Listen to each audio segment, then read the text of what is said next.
Hey there, friends and enemies, JoPa here again, and today we got the patch notes for the new Remnant 2 DLC, The Forgotten Kingdom, and they are massive. So much so that your builds are probably going to need to be completely overhauled. The DLC drops tomorrow, and it looks like it's going to be absolutely insane. We got the new archetype, new weapons, all that kind of good stuff, but also a whole balancing patch that is really going to adjust how the game is played overall. Everything that felt like it was too strong, maybe it was bugged, maybe it was just OP in general, has been nerfed or the bug fixed, and a lot of things that were underperforming have also been buffed. So it should lead to a completely different meta than what you were used to before. So if you put the game down and are just coming back for the Forgotten Kingdom DLC, you're probably going to be looking at almost a completely different game. And this includes everything. So I'm not going to go over in detail all of the patch notes because I think that's going to take a lot of time, and I'm going to leave a link in the description down below so you can read them yourself. We got some bug fixes, but also adjustments to not only the archetypes that are currently in the game, with some of the underperforming ones being buffed, including the handler, as well as some other adjustments. We got some of the overperforming archetypes like the Archon being nerfed a little bit.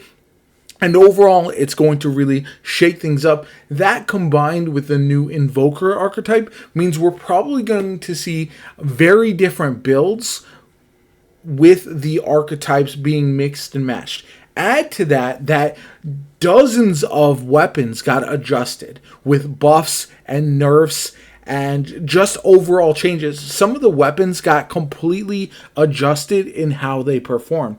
And I'm not going to speculate on everything until we have hands-on and are able to do some testing on damage numbers and interactions and stuff. But between all of that and then amulets as well as rings getting changed as well, it just sounds like it's going to be so much different than what we know.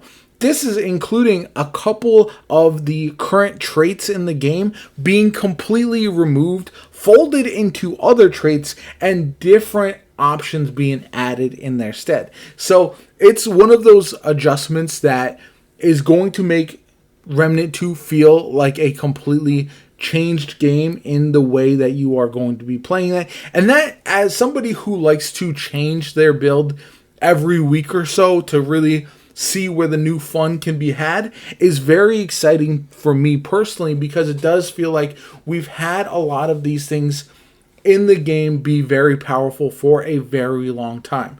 Hugs has been very strong for a long time. Hunter Gunslinger, if you didn't know what that is. And that's getting adjusted quite a bit. We have adjustments to Challenger, which I think will lead to people changing the way they play Challenger, not necessarily moving off of it. The Gunslinger and Hunter both got nerfed a little bit. The Summoner got buffed a little bit, as did the Engineer. And those are some of my favorite archetypes in the game. So for me, I think that's a net positive overall. But I do think that these changes are going to take some time to get used to. So when you first log into Remnant 2 for the Forgotten Kingdom DLC, you're going to want to test some things out. You may not want to jump into Apocalypse mode right away, because there may be a bit of a learning curve adjustment for how you're playing. Even some of the most used weapons, like the World's Edge melee weapon, has been adjusted, and they say that the impact scaler was always meant to be lower than it actually was, which made the thing, which is still strong, by the way, absolutely broken. So I think that's one of the major changes that we'll see. Maybe less people running. And for me, hopefully that leads to more variety as well. They changed so many weapons that it's impossible to know what the meta is going to be and how it's all going to shake out. As somebody who likes to play a bunch of different weapons, I do think the changes to like the Corrupted Pistol, for example, Corrupted Sorrow, which got its bug fixed but also got some buffs as well, I think is a good trade-off. And overall, we also got some other changes that I think will be pretty massive going forward. Some of the mods got adjusted. Some of the other mutators got adjusted as well. And really, it just leads to expecting the unexpected when you log in with the new DLC. And yeah, overall, I'm very, very excited. But I want to hear from the community in general. Of all the changes, if you look through the patch notes, what are you most excited about and what is the most frustrating for you? Because I know people don't love nerfs, and I'm a personal believer that nerfs are good for the long-term health of a PvE game, especially one that you want to remain challenging, especially on Apocalypse difficulty.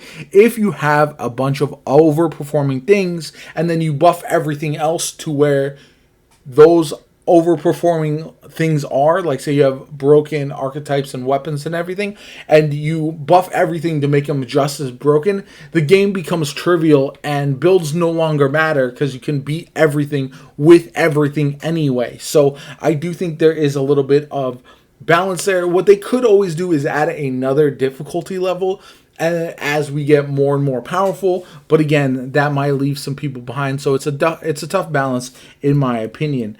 That being said, I'm really looking forward to seeing what the new hotness is, if there's any fun new playstyles that emerge from all of these different changes. And yeah, definitely check out the patch notes. I think they're pretty insane overall, and I am super stoked about this new DLC. I can't wait to get hands on. I hope it lives up to the hype, and I pretty much promise that it will, just because from what we've seen from past Gunfire games DLC, they've always been pretty tremendous. Anyway, if you enjoyed the video, hit that like button, subscribe to the channel, helps me out tremendously. Shows you want to see more Remnant 2 content. I'm going to cover the new DLC in full starting tomorrow and let you know what you should be running, what's the new hotness, and all that kind of good stuff. My name is JoPa. Have a good one. I'll catch you all later.